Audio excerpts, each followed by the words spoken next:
विस्तार से खबरें सुपरफास्ट में।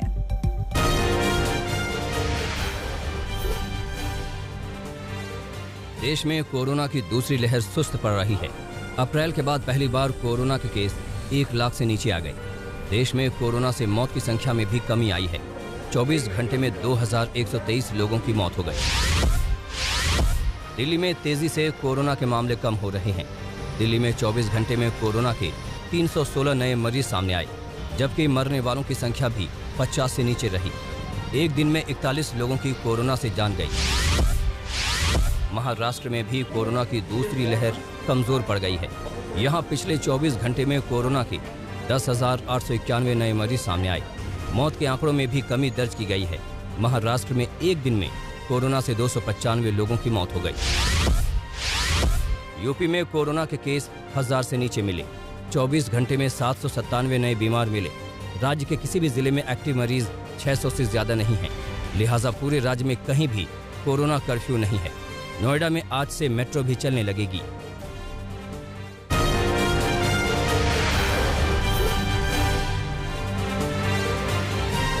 दिल्ली में गृह मंत्री अमित शाह और पार्टी अध्यक्ष जेपी नड्डा से मुलाकात के बाद शुभेंदु अधिकारी ने ममता सरकार पर हमला बोला।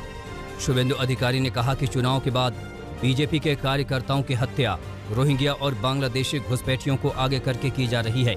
चुनावी हिंसा को लेकर बीजेपी के सांसदों ने राष्ट्रपति को पत्र भी लिखा है, जिस पर राष्ट्रपति को ठोस कदम उठाना चाहिए। इसके साथ खुद के खिलाफ दर्ज हुए केस को शुभेंदु अधिकारी ने झूठा बताया।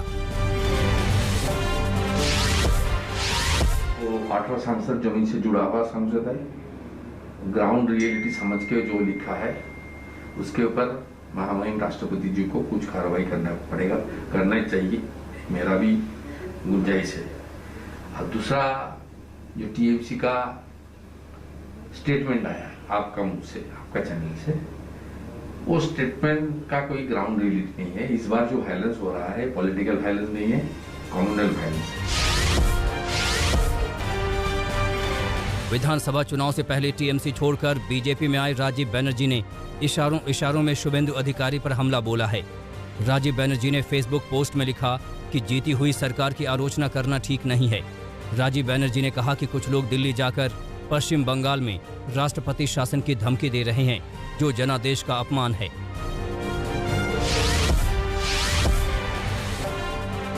बीजेपी के कुछ नेताओं के टीएमसी में जाने की अटकलों पर शुभेंदु अधिकारी ने कहा कि पश्चिम बंगाल में बीजेपी को 76 सीटें किसी अकेले नेता के दम पर नहीं मिली हैं। पार्टी को वोट उसकी विचारधारा के आधार पर मिला। पहले टीएमसी को बताना चाहिए कि कौन सा सांसद या विधायक उनकी पार्टी में शामिल होना चाहता है। इसके बाद मैं इस मुद्दे पर कुछ बोलूंगा। उन्होंने बताएगा सांसद विधायक का काम, मैं अच्छा तरीके से इसका आंसर। आपको लगता है सब एकजुट नहीं, एकजुट के सवाल नहीं है। कोई इंडिविजुअल के डिसीजन के ऊपर बीजेपी के कुछ होने वाला नहीं। मुकुल राय आपके साथ है? नहीं, कोई इंडिविजुअल का बारे में मैं कोई टिप्पणी नहीं करूंगा। बीजेपी का जो वोट मिला 2,28,38% से ज्यादा, 39% के करीब ये वोट विचारधारा का वोट है। पंजाब में मुख्यमंत्री कैप्टन अमरिंदर सिंह और नवजोत सिंह सिद्धू के बीच विवाद सुलझाने के लिए बनी 3 सदस्यों की कमेटी आज आलाकमान को अपनी रिपोर्ट सौंपेगी। सूत्रों के मुताबिक रिपोर्ट में कहा गया है कि सिद्धू भले ही लोकप्रिय हैं, लेकिन कैप्टन अमरिंदर सिंह के खिलाफ विधायक लामबंद नहीं हैं। रिपोर्ट में कमेटी की ओर से पंजाब में जारी विवाद के कुछ समाधान भी सुझाए गए हैं, ताकि अगले साल होने वाले चुनाव से पहले पार्टी को एकजुट रखा जा सके।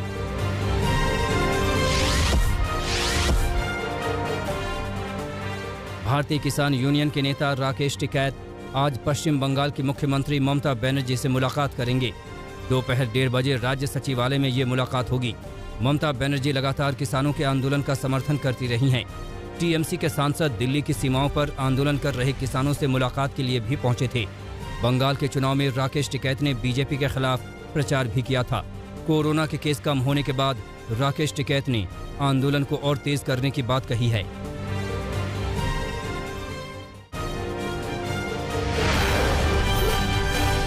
वैक्सीनेशन पर नई पॉलिसी के ऐलान के बाद स्वास्थ्य मंत्रालय ने प्राइवेट अस्पताल के लिए कोरोना वैक्सीन के दाम तय कर दिए हैं। प्राइवेट अस्पताल में कोविशील्ड वैक्सीन की हर डोज के लिए 780 रुपए, और कोवैक्सीन के लिए 1410 रुपए लिए जाएंगे। वहीं रूस की वैक्सीन स्पुतनिक वी का दाम प्राइवेट अस्पताल में 1145 रुपए प्रति डोज होगा। वैक्सीन की हर डोज पर 5% GST लिया जाएगा। इसके साथ प्राइवेट अस्पताल हर डोज पर 150 रुपए तक सर्विस चार्ज ले सकेंगे। केंद्र सरकार ने कोरोना के टीकाकरण के लिए तैयारियां तेज कर दी हैं। स्वास्थ्य मंत्रालय की ओर से कल 74 करोड़ वैक्सीन की डोज का ऑर्डर दिया गया है। इसमें 25 करोड़ कोविशील्ड और 19 करोड़ कोवैक्सीन शामिल हैं। इसके अलावा सरकार ने बायोलॉजिकल ई लिमिटेड के टीके की 30 करोड़ खुराक खरीदने का भी आदेश दिया है, जो सितंबर तक उपलब्ध होगा। सरकार ने कंपनियों को ऑर्डर की 30% रकम एडवांस में ही जारी कर दी है। कोरोना की तीसरी लहर की आशंकाओं के बीच एम्स के डायरेक्टर रणदीप गुलेरिया ने बड़ा बयान दिया है।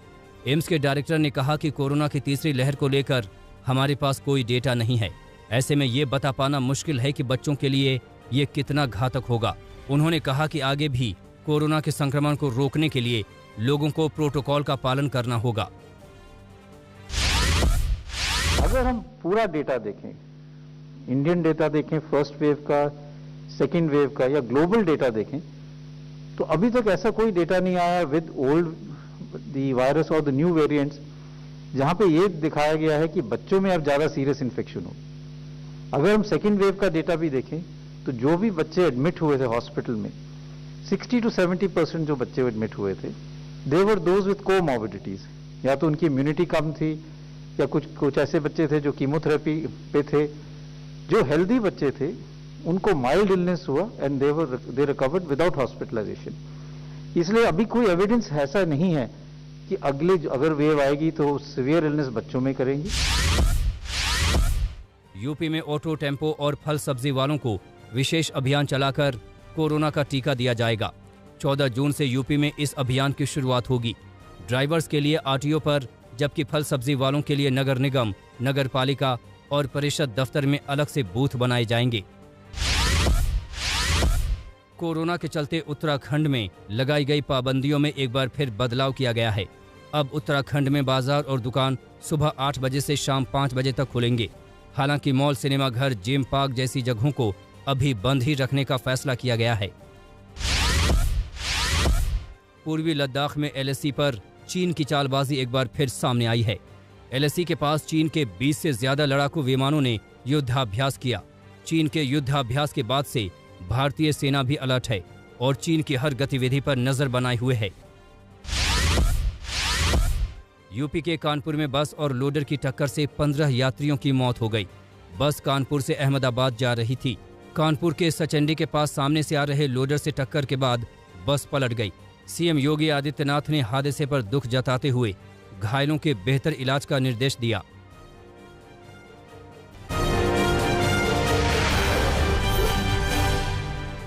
उत्तराखंड पुलिस ने आज एक बड़ी ठगी का पर्दाफाश किया है। उत्तराखंड STF ने नोएडा से एक आरोपी को 250 करोड़ की ठगी में गिरफ्तार किया। हैरान करने वाली बात यह है कि यह ठगी मात्र 4 माह के अंतराल में की गई। चीन के स्टार्टअप योजना के तहत बने ऐप से ठगी को अंजाम दिया गया। देश के करीब 50 लाख लोगों ने इस ऐप को डाउनलोड किया है। इस ऐप के जरिए लोगों को 15 दिन में पैसे डबल होने का लालच दिया जाता था। आरोपी के पास से 19 laptop, 592 SIM card, 5 mobile phone, 4 ATM card, 1 passport बरामद हुआ है। STF ने जांच में पाया कि यह पैसा क्रिप्टो करेंसी में बदलकर विदेशों को भी भेजा जा रहा था। हम लोग भी हैरान रह गए कि रोजाना जो है 50-100 करोड़ रोजाना बैंक में डेली के आना जाना इनका था। पैसे एक ही दिन में आए और एक दिन में निकल गए। तो ये पैसे कहाँ से आए, कहाँ निकल गए, कितना, मतलब इसकी ट्रेल बहुत दूर तक है। विदेशों तक जो है बिटकॉइंस में चेंज होके बाद में विदेश में फिर वो दूसरे युआन, डॉलर सब इसमें भी चेंज हुए हैं पैसे। तो इसमें अभी थोड़ा डिटेल में इन्वेस्टिगेशन में बातें सामने आएगी। बिहार के दानापुर में कोर्ट में पेशी के बाद 7 कैदी फरार हो गए। लगातार पुलिस दबिश के बाद कैदियों ने दानापुर के व्यवहार न्यायालय में आत्मसमर्पण किया था। उसके बाद कोर्ट में पेश किए गए थे और उसी दौरान जब बेल नहीं मिला तो मौका देखकर फरार हो गए, जिसके बाद कोर्ट में खलबली मच गई। घटना के बाद दानापुर पुलिस को सूचना दी गई। पुलिस कैदियों की तलाश में लगातार दबिश डाल रही है।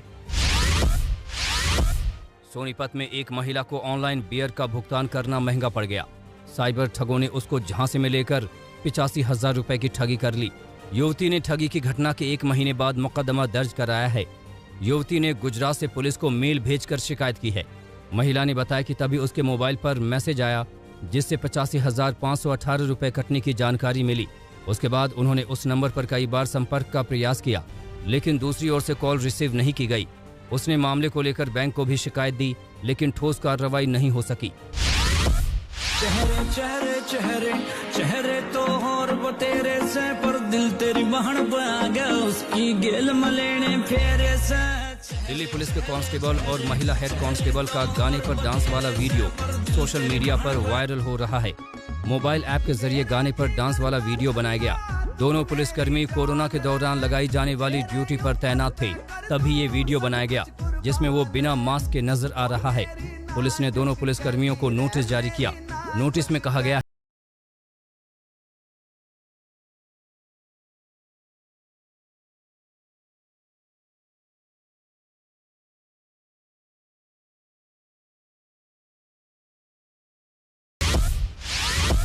उन्नाव में प्रशासन की गंभीर लापरवाही सामने आई है, जिसमें बंगरमऊ और माढ़ापुर की गल्ला मंडी में गेहूं क्रय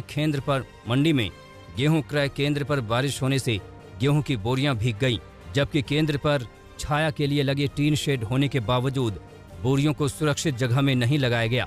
केंद्र प्रभारियों की लापरवाही के चलते सैकड़ों कुंटल गेहूं भीग गया। पूरे क्षेत्र में लगभग 4 से 5 हजार बोरी गेहूं भीगा है।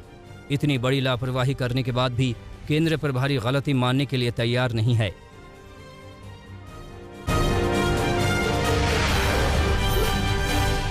फ्रांस के राष्ट्रपति इमानुएल मैक्रों की सुरक्षा में भारी सेंध लग गई। क्षेत्रीय दौरे पर जाते वक्त एक शख्स ने थप्पड़ जड़ दिया। हमलावर ने उस वक्त हमला किया जब राष्ट्रपति लोगों से मिलने के लिए उनकी तरफ जा रहे थे। पुलिस ने इस मामले में 2 लोगों को हिरासत में लिया है। अमेरिका के पूर्व राष्ट्रपति ट्रंप ने 2024 में फिर से चुनावी मुकाबले में उतरने के संकेत दिए। 2024 में ही अमेरिका में राष्ट्रपति चुनाव होने हैं। नॉर्थ कैरोलिना में हुए रिपब्लिकन पार्टी के सम्मेलन में अगले साल के सीनेट उपचुनाव को भारी बहुमत से जीतने का दम भरा। ग्लोबल इंटरनेट डाउन होने की वजह से दुनिया की कई बड़ी संस्थाओं और अखबारों की वेबसाइट ठप हो गई। Rediff, Spotify, Amazon switch, the guardian, New York times जैसे कई संस्थाओं की वेबसाइट ठप हो गई। आउटेज के कारणों का अब तक नहीं पता चला। म्यांमार के नेता आंग सान सू की के खिलाफ सैन्य सरकार अगले सोमवार से कानूनी कार्यवाही शुरू करेगी। इसी साल फरवरी महीने में आंग सान सू की को यहां की सैन्य सरकार ने गिरफ्तार किया था। सू की पर गोपनीयता कानून का उल्लंघन करने जैसे गंभीर आरोप हैं। दुनिया में कोरोना के मामले 17 करोड़ 44 लाख के पार हो गए हैं। अब तक 37,54,000 से ज्यादा लोगों की इस महामारी से जान चली गई है। 15 करोड़ 77 लाख से ज्यादा लोग कोरोना को मात देने में कामयाब हुए हैं।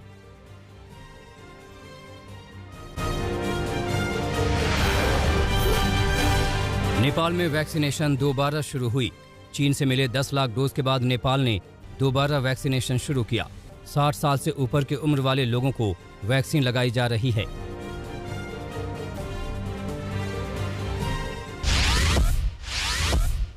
जापान द्वारा परमाणु प्रदूषित पानी को समुद्र में छोड़े जाने पर अंतर्राष्ट्रीय परमाणु ऊर्जा एजेंसी इस फैसले की समीक्षा और निगरानी करेगी।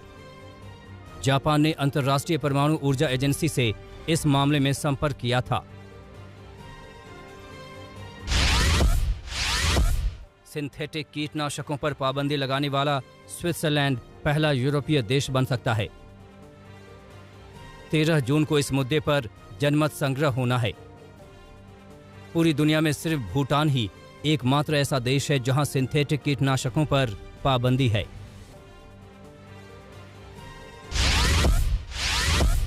पर्यावरण का ख्याल रखते हुए इजराइल हाइफा शहर के औद्योगिक क्षेत्र को बंद करेगा। समुद्र के नजदीक बसे इस शहर के औद्योगिक क्षेत्र को बंद करने की वकालत पहले भी हो चुकी है। पर्यावरण के अनुकूल वाणिज्यिक और आवासीय केंद्रों में इलाके तब्दील होंगे।